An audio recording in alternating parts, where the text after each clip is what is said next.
English language arts. Analyzing narrative texts. Reading standards for literature. Learning objectives. This presentation, along with the accompanying resources, should equip students with the necessary skills required to achieve the following. 1. Analyze the impact of the author's choices in narrative conventions on the reader's response to a text. 2. Consider how elements develop in a story and/or relate to one another in order to achieve a particular purpose. Focus of analysis. Introduction. Purpose. Effects. Themes and ideas. Readings. Introduction. When we use the term narrative conventions, we are referring to the tools and/or building blocks a writer uses when creating a story. These are carefully selected and shaped so that it can be understood, visualized, and enjoyed by the reader. There are a range of written text types that include elements of narrative such as short stories, novels and drama scripts, but we can also consider how visual texts such as short films and feature films employ them. When examining any text, there are a number of aspects you can be asked to discuss. Our focus for this unit is on analyzing narrative texts by considering how the author's choices impact the story and how various narrative elements interact with one another to achieve an overall purpose or effect. So before we recap some of these story elements, let's consider the following. Purpose. The study of literature is a philosophical pursuit, and so it has changed over time. In an early era of textual analysis, the meaning of a text was thought to lie solely in the writer's mind, so that understanding a text required you to know a lot about the author. Other critics began to argue that the meaning of a text lies, instead, solely in the reader. Today, the preferred method of literary analysis is a combination of the two. It's good to consider the author's context and intention, but the meaning we make from texts can also depend on our own personal context and interpretation. Purpose. For what purpose was the text created? When discussing the overall purpose of a text, we might consider how it does one or more of the following. Explore a theme. A topic or subject explored in a text which is important in the real world, usually about human experience. Convey ideas. One or more comments made about a theme. To challenge or endorse particular values, attitudes and beliefs. Position reader response. How the author deliberately positions us to think or feel about the subjects they examine. Effect. All texts aim to provoke a response in its audience, whether that be an emotional response or an intellectual one. After reading a text for the first time, you should always ask yourself what your response to the text is. Closely examining the vocabulary used as well as the author's deliberate choices and construction of narrative elements will reveal how you have been positioned by the writer to respond in that particular way. Sometimes your response will also be influenced by factors outside the text. Effect. How does the text impact the reader? When discussing the overall effect of a text, we might consider how it invites one or more of the following. Emotional response. How a reader is positioned to feel about the characters and/or events. Intellectual response. What a reader is positioned to think, believe or understand now because of the story. Personal response. Whether a reader agrees or disagrees with the ideas communicated by the story and how their unique identity, circumstances, opinions, values and/or beliefs affect the way that they respond to the story.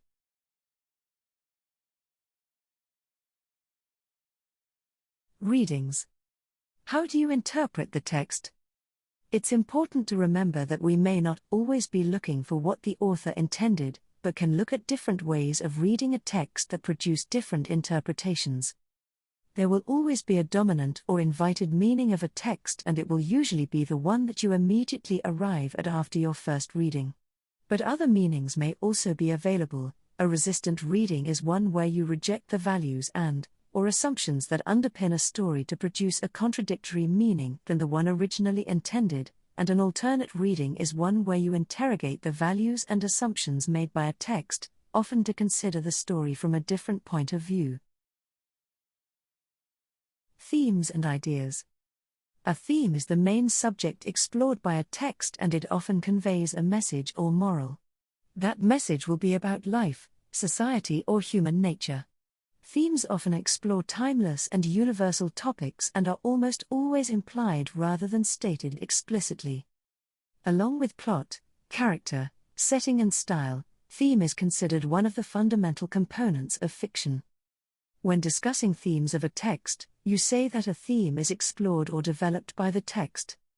Ideas, on the other hand, are always comments about topics or issues, the idea that the human spirit can survive terrible deprivations, that humans can be selfish, that people will one day be able to live in space, that parents can try to fulfill their own ambitions through their children. You might start with a general theme, but you should always try to state it as a series of explicit ideas. When discussing ideas evident in a text, you say that an idea is presented, raised, proposed, interrogated, promoted, or criticized in a text. Narrative elements. Character. Setting. Point of view. Plot structure. Style and language.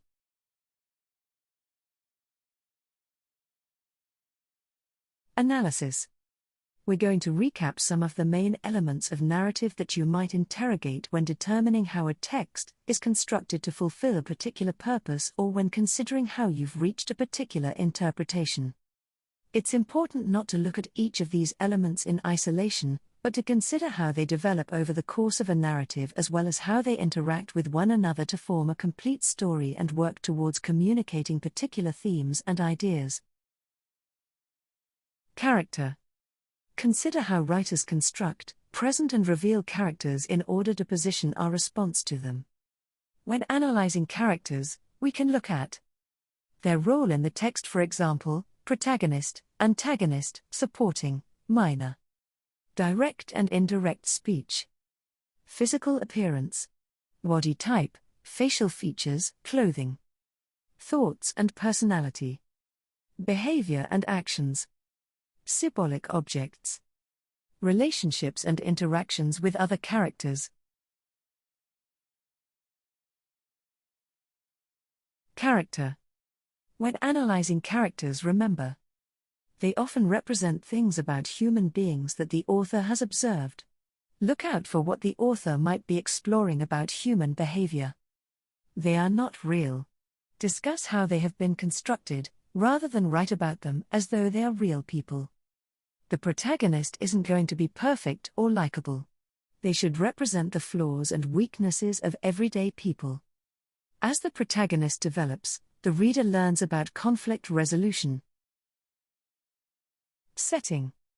Consider the writer's choice in the time, place, social conditions, and atmosphere created in the narrative.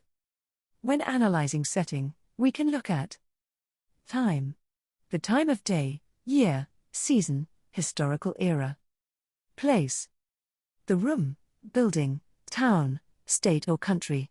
Consider the associations of particular places, for example, indoor, outdoor, rural, urban, beaches, school, mountains, etc. Mood or atmosphere. The feelings associated with the setting. Setting relies heavily on descriptive language, precise word choice and connotation, the ideas and feelings associated with particular words. Setting. When analyzing setting, remember, settings are described to help engage the reader's five senses. Look at how the weather contributes to the mood of the setting or the emotions of the characters, for example, rain for sadness or sunshine for joy. Look for big places, like towns, and small places, like rooms. We don't always need to know when the story is set, particularly when the author intends the story to be read at any time so that it has universal meaning. Point of view. Consider how the distance between the reader and Tihi characters and the perspective through which we view the events of the story influence our response. When analyzing point of view, think about the effect of First person. Represents the events from the perspective of one character and privileges their viewpoint over others. Second person. Addresses the reader directly and the reader becomes a character in the story. Third person omniscient. The narrator knows all and sees all. Lots of information provided about all characters' feelings, desires and motivations. Third person limited. More distanced than first person, but narrator focuses on the thoughts and feelings of one character. Point of view. When analyzing point of view, remember, the narrator is not the author. A writer can adopt a certain voice or persona when telling the story. Second person POV is rarely used apart from choose your own adventure stories. Some stories have more than one narrator for creative effect. Some first-person narrators tell their own story in a way we call unreliable, which means they may say things that are untrue or biased because they do not know the whole truth. This can make a story engaging.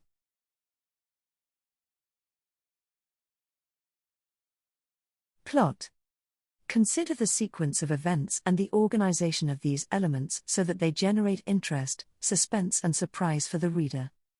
When analyzing plot, think about the effect of exposition. Reader learns background information needed to understand the story. Rising action. Protagonist faces a series of challenges or complications that create suspense. Climax. The highest point of tension where the reader realizes who or what is going to succeed in winning the conflict. Resolution. The final outcome of the conflict, whether it is resolved or unresolved. Plot. When analyzing plot structure, remember other common structural features in stories including foreshadowing, flashbacks, flash-forwards, withholding and surprise revelations. Readers learn about life through characters' struggles and experiences. Readers enjoy the tension and suspense of stories, as well as the sense of relief when the tension is broken. The exposition is usually about 1/4 of the story and the climax usually takes place about 3/4 into the story. It's usually through the conflict and resolution that we identify the theme or message of the story. Style. Consider how the selection of vocabulary, sentence structures, imagery and tone combine to give the writing a certain feel or style. When analyzing style, think about the effect of diction. Specific choice of words including word class and connotation. Syntax. The structure, length and arrangements of sentences through repetition and patterning language features, for example, descriptive language and sensory imagery, figurative language, etc. Punctuation. And its effect on meaning. Tone and mood conveyed. Other structural features not mentioned under plot. Style. When analyzing style, remember the writer's choices are intentional, and they desire to have a specific effect on the reader. Specific style choices are used to trigger an emotional response from the reader. Keep an eye out for patterns that make the writer's work distinctive from others. When analyzing style, be sure to identify the correct technique being used and consider both its general effect and specific effect within the text. Your turn. To recap, there are a number of things you might be required to discuss as part of your analysis of narratives.